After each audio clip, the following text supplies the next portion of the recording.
قرآن پاک میں اللہ تعالیٰ نے فرمایا ہے سبحان الذی اسری بعبدہ لیلا من المسجد الحرام الى المسجد الاقصى الذي باركنا حوله لنريه من آیاتنا انه هو السمیع البصیر. سورۃ بنی اسرائیل آیت نمبر 1.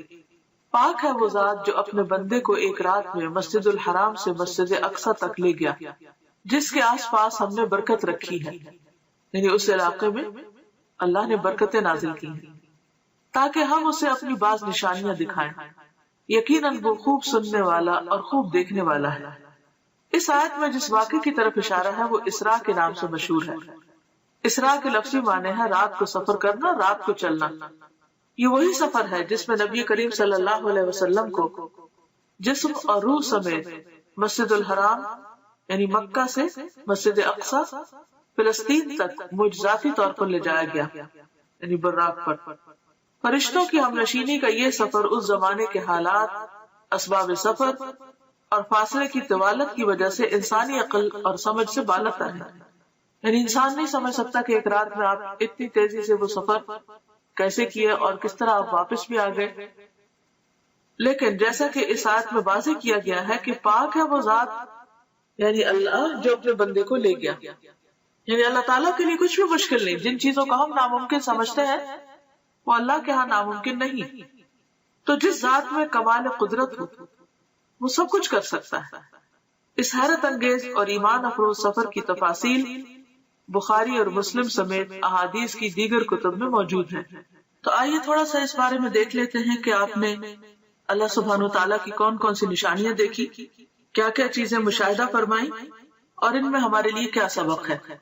آغاز سفر اور شق صدر. شق کہتے ہیں پھاڑنے کو اور صدر کہتے ہیں سینے کو، اور شق صدر کا معنی ہے سینے کو کھولنا. اس کی تفصیل آگے ملے گی، ابھی اتنا ہی کافی. انس بن مالک رضی اللہ عنہ سے مروی ہے کہ معراج کی رات جب بیت اللہ سے نبی کریم صلی اللہ علیہ وسلم کو لے جایا گیا تو وحی آنے سے قبل آپ کے پاس 3 فرشتے آئے. اس وقت آپ مسجد الحرام میں سو رہے تھے. ان میں سے ایک نے پوچھا وہ کون ہے، یعنی آپ کی طرف اشارہ کر کے. دوسرے نے جواب دیا وہ ان میں سب سے بہتر ہے. تیسرے نے کہا ان میں جو سب سے بہتر ہے انہیں لے لو. اس رات اتنا ہی واقعہ پیش آیا اور نبی صلی اللہ علیہ وسلم نے اس کے بعد انہیں نہیں دیکھا یہاں تک کہ وہ دوسری رات آئے جبکہ آپ کا دل دیکھ رہا تھا اور آپ کی آنکھیں سو رہی تھی لیکن دل نہیں سو رہا تھا. تمام انبیاء کی نیند ایسی ہی ہوتی ہے. انہوں نے آپ سے کوئی بات نہ کی یہاں تک کہ آپ کو اٹھا کر چاہے زمزم کے پاس لٹایا، چاہ کہتے کنویں کو، یعنی زمزم کے کنویں کے پاس. یہاں جبریل علیہ السلام نے اپنا کام سنبھالا اور سینہ مبارک گردن تک خود اپنے ہاتھ سے چاک کیا. چاک کیا یعنی کاٹا، اور سینہ اور پیٹ کی تمام چیزیں نکال کر انہیں اپنے ہاتھ سے زمزم کے پانی سے دھویا. جب خوب دھو چکے تو آپ کے پاس سونے کا ایک تشت لایا گیا. تشت پلیٹ کو کہتے ہیں جیسے ٹرے وغیرہ. اس میں سونے کا ایک بڑا پیالہ تھا جو حکمت اور ایمان سے پر تھا، یعنی بھرا ہوا تھا. اس سے آپ کے سینے اور گلے کی رگوں کو پر کر دیا، یعنی بھر دیا. وہ حکمت اور ایمان انڈیل دیا سینے اور گلے کی رگوں کو. سینہ مبارک پھر سے سی دیا گیا. صحیح بخاری کتاب التوحید. اور بہت سے لوگ اس بات پر حیران ہوں گے اور پریشان بھی ہوں گے کہ یہ کیسے ممکن ہے کہ کسی کا سینہ چاک کر دیا جائے. تو بات یہ ہے کہ اگر آج اللہ تعالیٰ نے انسان کو یہ عقل دی ہے اور انسان سرجری کے ذریعے سینہ کھول کے پھر اسے بند کرنے کے قابل ہو گیا ہے، اور یہاں تک کہ بعض لوگوں کا ہارٹ ٹرانسپلانٹ کیا بھی گیا ہے اور کافی حد تک اس میں کامیابی بھی ہوئی ہے، تو کیا اللہ کے بھیجے ہوئے فرشتوں اور خاص طور پر جبریل علیہ السلام جو القوی الامین ہے، اللہ تعالیٰ ان کو یہ ٹیکنیک نہیں سکھا سکتا، ان کو یہ طریقہ نہیں بتا سکتا کہ سینہ کھولا کیسے جائے اور سینہ بند کیسے کیا جائے؟ تو یہ بھی اللہ کی نشانیوں میں سے ایک نشانی ہے. اور ایسا علم ہمارے ایمان بالغیب کا ایک ٹیسٹ ہے بیسیکلی کہ کیا ہم اس پر ایمان رکھتے ہیں. بعض اوقات قرآن مجید میں ایسی کوئی بات آتی ہے جیسے موسیٰ علیہ السلام کے معجزات کا ذکر ہے یا دیگر انبیاء کے، تو ہم یہ سوچ کر اس کو مان لیتے ہیں کہ یہ اللہ کا کلام ہے اور قرآن مجید میں کوئی شک نہیں اور یہ درست ہوگا. لیکن جب حدیث میں ہم ایسی کوئی بات پڑھتے ہیں تو بعض اوقات ہم شک میں پڑ جاتے ہیں. تو ہدایت کے لیے بہت ضروری ہے کہ والذین یؤمنون بما انزل الیک وما انزل من قبلک، وہ لوگ جو ایمان لاتے ہیں اس چیز پر جو آپ کی طرف نازل کی گئی. یعنی صرف قرآن مجید ہی نہیں نازل کیا گیا، حکمت بھی نازل کی گئی. اور جیسا کہ اس حدیث سے تو واضح طور پر پتہ چل رہا ہے کہ آپ کے سینے کو حکمت سے بھر دیا گیا. تو یہ کہاں سے آئی تھی حکمت، کہاں سے آیا تھا ایمان، کون لایا تھا؟ وہی لایا تھا جو دوسری وہی لاتے تھے، یعنی جبریل علیہ السلام. کہاں سے لائے تھے؟ اللہ سبحانہ وتعالیٰ کی طرف سے لائے تھے. اور پھر آپ کے اندر انڈیل دی گئی، ڈال دی گئی، اور اس سے آپ کا سینہ بھر دیا گیا. اب آپ سوچ رہے ہوں گے کہ حکمت اور ایمان تو ایبسٹریکٹ چیزیں ہیں، اور گلے کی رگیں جو ہیں یا سینہ جو ہے یا دل جو ہے وہ دیکھنے کو مادی چیزیں ہیں، تو یہ کیسے ممکن ہوا؟ تو آپ دیکھیے کہ جیسے روح غیر مادی ہے اور ہمارا جسم مادی ہے. جب روح انسان کے اندر آتی ہے تو وہ تو نظر نہیں آتی، اس کا تو کوئی وزن نہیں ہوتا، تو وہ کیسے آ جاتی؟ وہ کون ڈالتا ہے؟ وہ بھی تو اللہ تعالیٰ فرشتے کو بھیج کر روح ڈالتے ہیں نا. تو جو رب ایک ایبسٹریکٹ چیز کو، نظر نہ آنے والی چیز کو انسان کے جسم کے اندر اور پورے جسم کے اندر ایک فرشتے کو بھیج کر ڈال سکتا ہے، جو رب، کیا وہ رب ایمان اور حکمت کو ایک پیغمبر کے سینے میں نہیں ڈال سکتا؟ خواہ وہ مادی تھے یا نہیں تھے، وہ جس بھی حال میں تھے، ہمیں اس کا علم نہیں دیا گیا. ہمارا فرض بنتا ہے اس پر ایمان لانا، کیونکہ یہ ایمان بالغیب ہی کی ایک قسم ہے. تو یہ سفر کا آغاز تھا، یعنی آپ نے ابتدا میں کچھ نشانیاں دیکھی اور ان کو محسوس کیا، اور خواب میں آپ کو چیزیں دکھائی گئی. اس کے بعد پھر کیا ہوا؟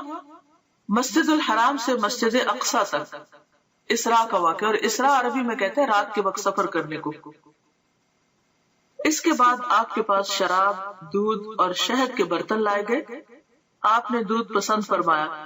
جبریل علیہ السلام نے کہا آپ نے فطرت پائی، آپ کو ہدایت نصیب ہوئی، اور آپ کی امت کو بھی. یہ مسند احمد کی روایت کا حوالہ ہے. یہاں پر آپ دیکھیے کہ آپ صلی اللہ علیہ وسلم براق پر سفر کرتے ہیں، انبیاء کی امامت کرتے ہیں، اور پھر اس کے بعد آپ کی مہمانی کی جاتی ہے اور 3 چیزیں پیش کی جاتی ہیں، اور تینوں میں سے آپ دودھ کو پسند کرتے ہیں. تو اس سے یہ پتہ چلتا ہے کہ انسان کے کھانے پینے کی جو چوائس ہوتی ہے وہ اس کی شخصیت کی عکاس ہوتی ہے. اب دنیا میں بھی اگر کوئی شراب کو پسند کرتا ہے تو اس کا مطلب یہ ہے کہ اس کی ایک خاص قسم کی پرسنالٹی. دودھ کو پسند کرنے والے شہد کو پسند کرنا، تو ہر انسان اپنے اپنے مزاج کے مطابق چیزوں کا انتخاب کرتا ہے. اور پھر بعض لوگوں کا انتخاب صرف ان کی اپنی ذات تک نہیں، ان کے خاندان اور پھر خاندان سے آگے بھی لوگوں کو متاثر کرتا ہے.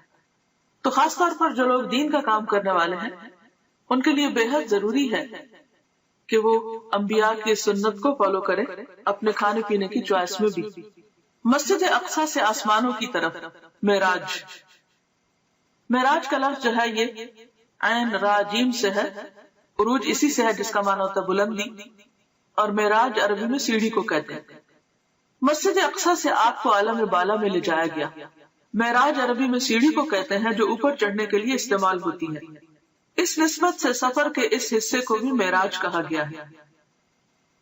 بیشتر مفسرین کے نزدیک سورۃ النجم کی درج ذیل آیات واقع معراج کی دلیل ہے. سورۃ النجم آیت 13 to 18 یعنی 13 سے 18 تک. وَلَقَدْ رَآهُ نَزْلَةً أُخْرَى عِنْدَ سِدْرَةِ الْمُنْتَهَى عِنْدَهَا جَنَّةُ الْمَأْوَى إِذْ يَغْشَى السِّدْرَةَ مَا يَغْشَى مَا زَاغَ الْبَصَرُ وَمَا طَغَى لَقَدْ رَأَى مِنْ آيَاتِ رَبِّهِ الْكُبْرَى. اور ایک مرتبہ پھر اس نے سدرۃ المنتہا کے پاس اس کو اترتے دیکھا. کس نے کس کو دیکھا؟ محمد صلی اللہ علیہ وسلم نے جبریل علیہ السلام کو دیکھا. اس کا مطلب یہ کہ آپ سدرۃ المنتہا تک تشریف لے گئے جہاں پاس ہی جنت المأوا ہے. سدرہ کہتے ہیں بیری کے درخت کو. اس وقت سدرہ پر چھا رہا تھا جو کچھ چھا رہا تھا، یعنی نور وغیرہ. اس کی وضاحت یہاں نہیں کی گئی، لیکن مراد یہی ہے۔ نہ نگاہ چندھیائی نہ حد سے متجاوز ہوئی، یعنی نہ نگاہ چندھیائی۔ چندھیائی کا مطلب یہ ہے کہ جب ہم مثلا سورج کی طرف دیکھتے ہیں تو ہماری آنکھیں کیسے ہو جاتی ہیں، ایک دم ہم سکویز کرنے لگتے ہیں آنکھوں کو، یہ چندھیانا ہوتا ہے، یعنی پوری طرح آنکھ کھول کے نہ دیکھنا۔ تو نہ نگاہ چندھیائی نہ حد سے متجاوز ہوئی، یعنی جہاں تک دیکھنے کا حکم تھا وہی تک ٹھہری رہی، اس سے آگے نہیں گئی۔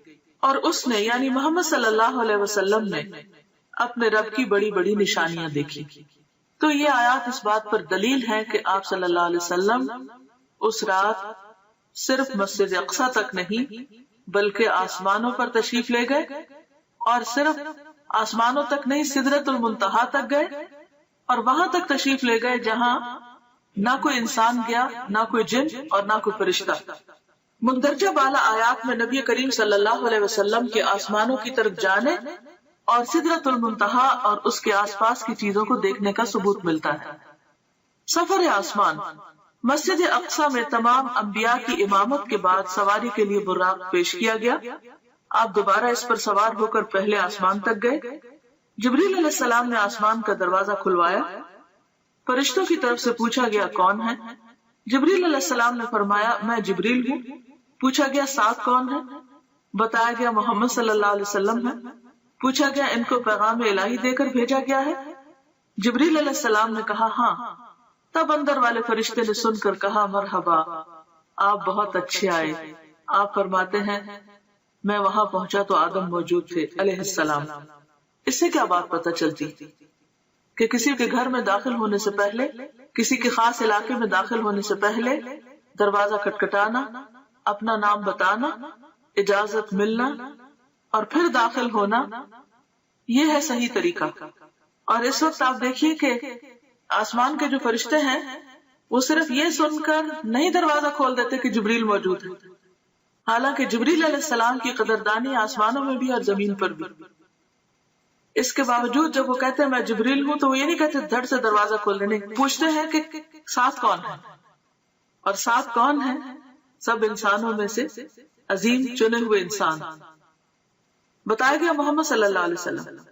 اب اتنا کہنے پر بھی دروازہ نہیں کھلتا۔ پوچھتے ہیں کہ کیا ان کو پیغام الہی دے کر بھیجا گیا؟ کیا اللہ تعالیٰ نے بلایا ہے؟ جبریل نے کہا ہاں۔ تب فرشتے نے سن کر کہا مرحبا۔ اس سے یہ پتہ چلتا ہے کہ فرشتے کس قدر امانت دار ہیں، کس قدر ڈیوٹیفل ہیں، ان کو جو کہا گیا ہے وہی کرتے ہیں۔ یفعلون ما یؤمرون۔ اچھا ہمارا حال کیا ہوتا ہے کہ ہم فوراً ایکسائٹمنٹ میں اپنی حدود سے آگے بڑھ جاتے ہیں۔ اچھا فلاں، بس فلاں کے لیے تو کوئی قید ہی نہیں، کوئی حد ہی نہیں اور کوئی ریسٹرکشن ہی نہیں۔ دنیا میں آپ دیکھیے کہ جو وی آئی پیز عام طور پر ہوتے ہیں یا مخصوص قسم کے لوگ ہوتے ہیں، بعض اوقات ان کے لیے کوئی قانون نہیں ہوتا اور سمجھتے کہ وہ ہر قانون سے بالا ہے، اور وہ جہاں سے چاہے داخل ہو جائے اور جو چاہے کرے، اور اگر کسی کو روکا جائے تو وہ اس کو انا کا مسئلہ بھی بنا لیتا ہے کہ میری بے عزتی کی گئی ہے۔ لیکن یہاں پر آپ دیکھیے کہ جبریل علیہ السلام نے اس قانون کی پابندی کرتے ہیں اور بہت آرام کے ساتھ جواب دیتے ہیں، اور پھر جتنا سوال پوچھا جاتا ہے اتنا ہی جواب دیتے ہیں، اور پھر نبی صلی اللہ علیہ وسلم کا تعارف کراتے ہیں، اور اس کے بعد دروازہ کھلتا ہے۔ جب دروازہ کھلتا ہے تو آپ صلی اللہ علیہ وسلم آدم علیہ السلام کو دیکھتے ہیں۔ جبریل نے کہا کہ یہ آپ کے باپ آدم ہیں۔ اس سے پتہ چلتا ہے کہ گائیڈڈ ٹور تھا اور جبریل علیہ السلام ساتھ ساتھ تعارف کرا رہے تھے۔ تو ہمارے سیکھنے کی بات یہ بھی ہے کہ ہمارے پاس اگر کوئی گیسٹ آئے یا ہم اس کو کوئی ٹور دلوا رہے ہوں تو اس کی رہنمائی بھی کرنی چاہیے کہ وہ کس سے مل رہا ہے، کہاں جا رہا ہے، کیونکہ ہم ازیوم کر لیتے ہیں کہ خود ہی ٹھیک ہے، یا کثر نفسی سے کام لیتے ہیں کہ اچھا اب یہ کیا بتانا، تو یہ جب پوچھیں گے تو ہم بتا دیں گے، اگر نہیں پوچھے تو نہ صحیح۔ اس میں ضروری حد تک معلومات دی جا رہی ہیں اور ساتھ یہ بھی بتایا جا رہا ہے کہ انہیں سلام کیجیے، حالانکہ نبی صلی اللہ علیہ وسلم سے بڑھ کر سلام کرنے والا کون تھا؟ تو نبی صلی اللہ علیہ وسلم فرماتے کہ میں نے انہیں سلام کیا تو آپ نے جواب دیا، یعنی آدم علیہ السلام نے، مرحبا فرزند صالح، نبی صالح، اور آپ کی نبوت کا اقرار کیا۔ یہ صحیح بخاری کی روایت ہے کتاب التوحید۔ حالانکہ عمر میں حضور صلی اللہ علیہ وسلم بعد میں آئے، یعنی آپ کے بچوں میں سے، تو بعض اوقات ہم بچوں سے ایکسپیکٹ کرتے ہیں کہ وہ ہمارا ادب کرے اور وہ ہمیں زیادہ اپریشیٹ کرے، لیکن آدم علیہ السلام خود آگے بڑھ کر مرحبا کہتے ہیں اور بہت محبت بھرے کلمات کہتے ہیں، فرزند صالح، نبی صالح، اور پھر آپ کی نبوت کو بھی مانتے ہیں۔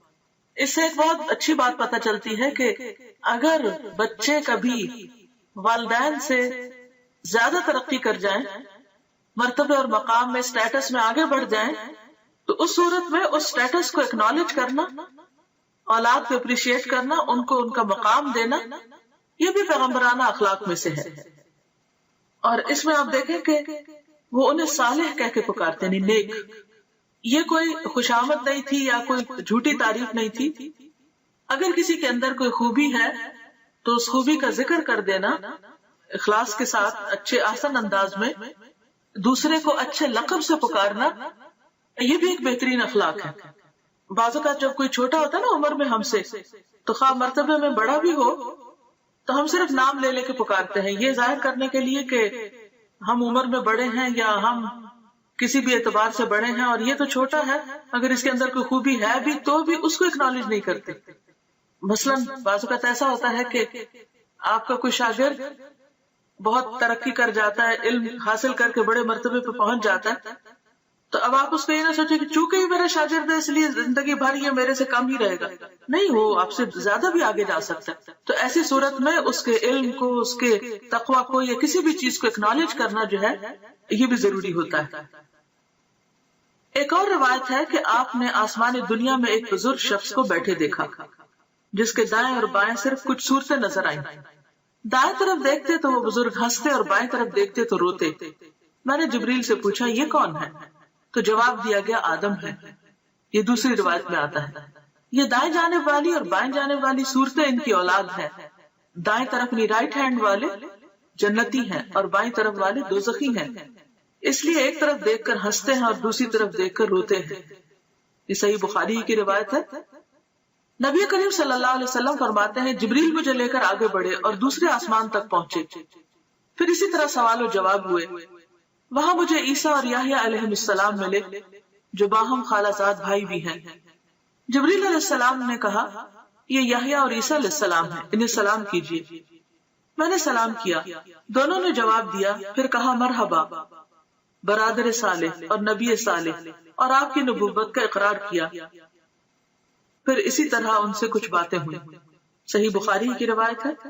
تو اس سے پتہ چلتا ہے کہ جس آسمان پہ بھی آپ جا رہے تھے وہاں سلام دعا ہو رہی تھی، اور یہی ہم مسلمانوں کا بھی شعار اور طریقہ ہونا چاہیے کہ جس سے بھی ملے تو پہلی چیز سلام دعا۔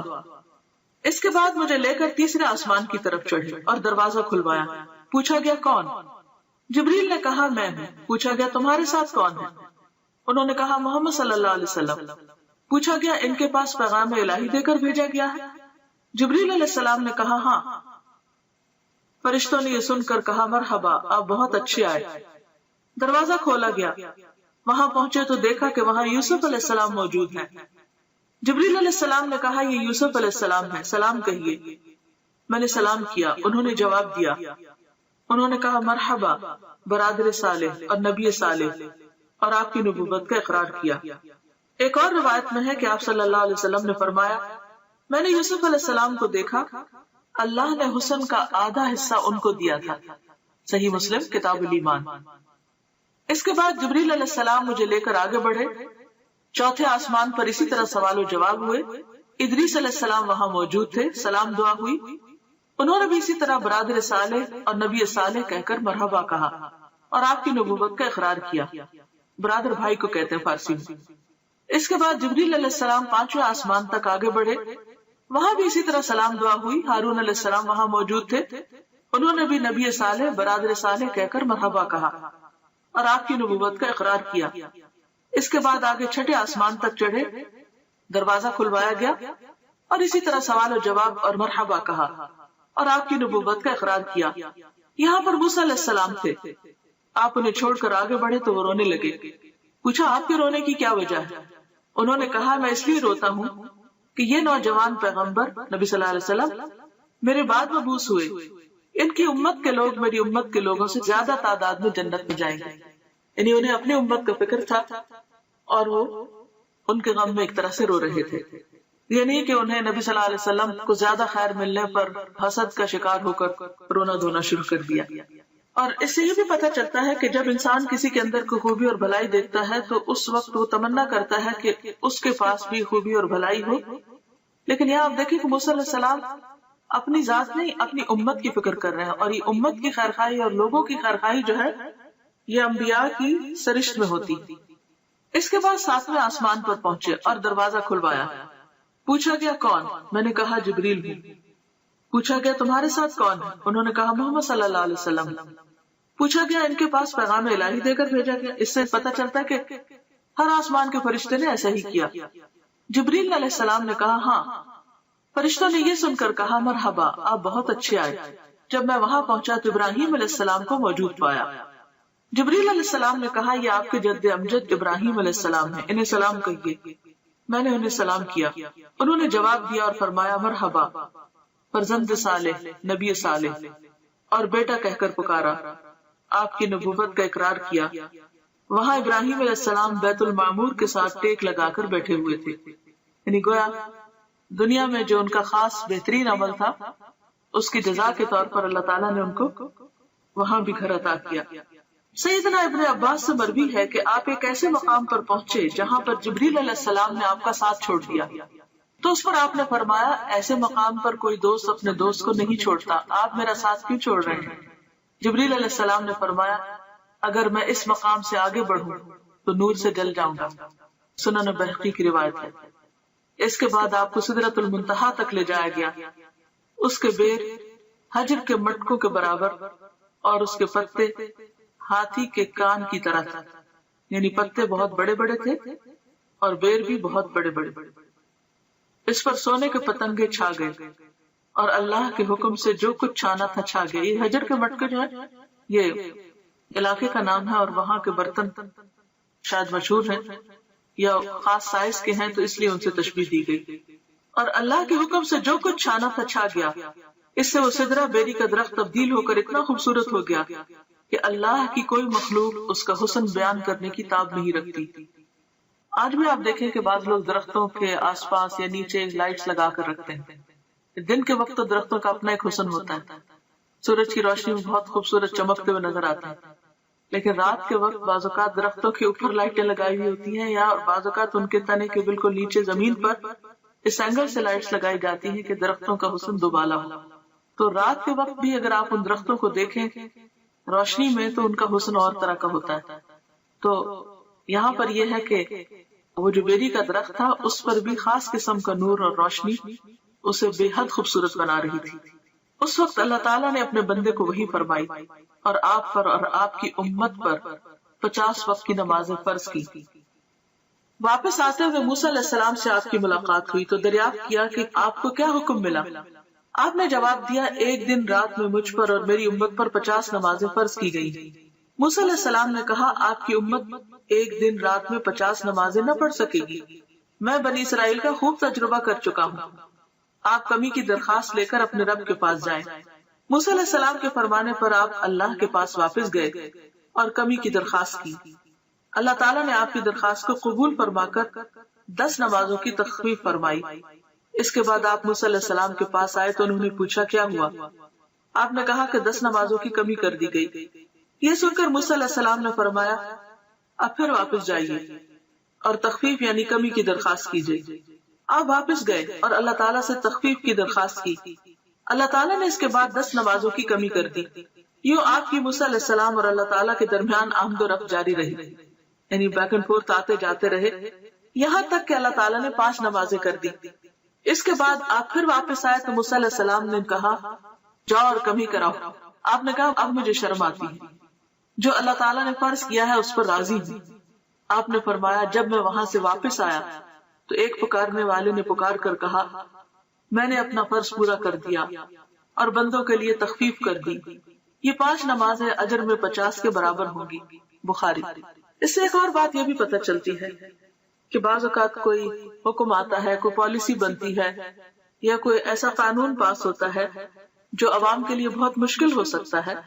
تو جو بھی شخص یا جو بھی انسان یہ سمجھتا ہو کہ یہ لوگوں کے لیے بھاری ہوگا یا مشکل ہو تو وہ ان کے حق میں سفارش کر کے بات کر سکتا ہے. یہاں پر آپ دیکھیے کہ نبی صلی اللہ علیہ وسلم اللہ تعالیٰ کا حکم آنے کے بعد اس میں تخفیف کی درخواست کر رہے ہیں اور موسیٰ علیہ السلام سفارش کر رہے ہیں.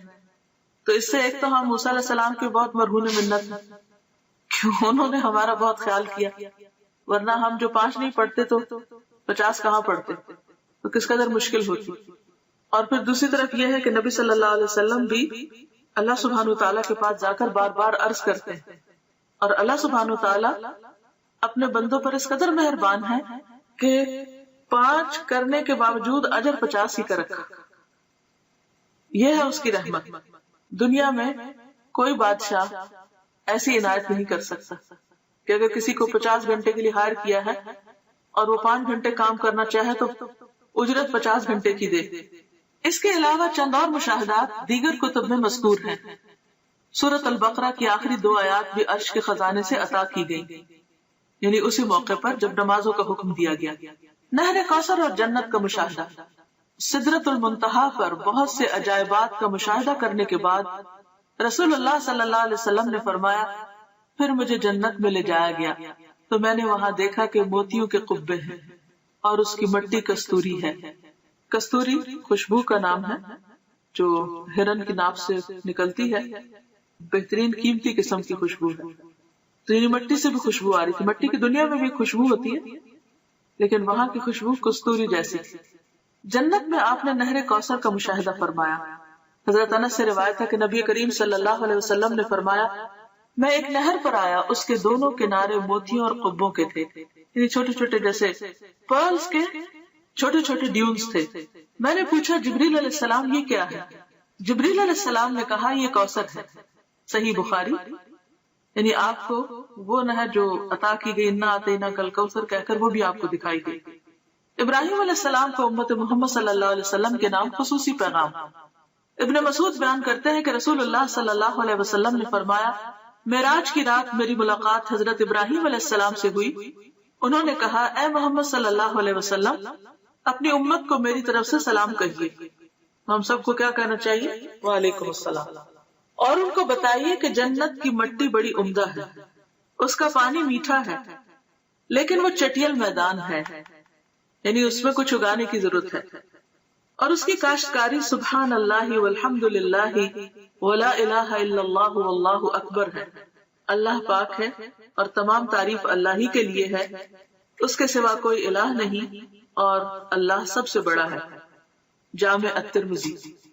تو اس سے کیا پتہ چلتا ہے کہ ہمیں کثرت کے ساتھ اللہ کا ذکر کرتے رہنا چاہیے تاکہ جنت خوب ہری بھری ہو جائے. دنیا میں پودے لگانے کا خاص طور پر جن لوگوں کو گارڈننگ کا شوق ہوتا ہے وہ کبھی راضی ہوتا ہی نہیں. ایک کے بعد ایک قسم کا پودا، یہاں بھی جگہ خالی ہے، اس کونے میں یہ لگ جائے، یہاں بڑا درخت لگ جائے، یہاں چھوٹا لگ جائے. تو یہ امیجن کیا کریں دنیا کے آج کل تو ویسے بھی سمر ہے اور ہر طرف پھل پھول لگے ہوئے ہیں، تو اسے دیکھ کر ہمیشہ جنت کا سوچا کریں کہ کتنی گرینری چاہیے، کیسا باغ چاہیے. پھر آپ دیکھ لیجئے کہ کتنا ذکر کرنا ہے. غیبت کرنے والوں کا انجام بد، یعنی جہاں آپ نے اچھی اچھی چیزیں دیکھی وہاں پر آپ نے جہنم کے کچھ نظارے بھی دیکھے. انس رضی اللہ عنہ سے روایت ہے کہ رسول اللہ صلی اللہ علیہ وسلم نے فرمایا معراج کے موقع پر میرا گزر ایسے لوگوں کے پاس سے ہوا جن کے ناخن پیتل کے تھے، براس کے. وہ اپنے چہروں اور سینوں کو نوچ رہے تھے. میں نے پوچھا جبریل علیہ السلام یہ کون لوگ ہیں؟